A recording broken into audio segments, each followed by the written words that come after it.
भागो भागो, अंदर जाओ, एक बैल आ रहा है। ओ खुदाया, हमारी मदद करो। दरवाजे के पीछे छुप जाओ। हिम्मत है तो इधर आओ।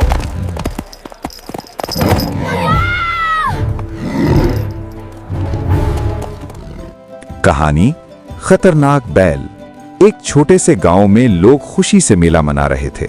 बच्चे खेल रहे थे और बड़े हंस रहे थे।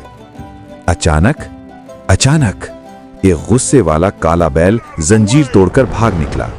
लोगों में चीखो पुकार मच गई। भागो, बैल आ गया। सब लोग इधर उधर भागने लगे। कुछ लोग दीवारों पर चढ़ गए।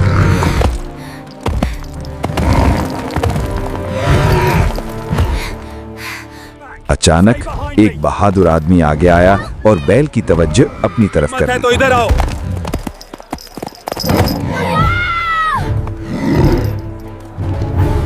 बच गए। शाबाश, तुम हमारे हीरो हो। लड़का बच गया और गांव वालों ने उस आदमी को हीरो बना दिया। वीडियो के लिए एक खुशहाल गांव अचानक खौफ में बदल गया जब एक खतरनाक बैल आजाद हो गया, लेकिन एक बहादुर इंसान ने सबको बचा लिया।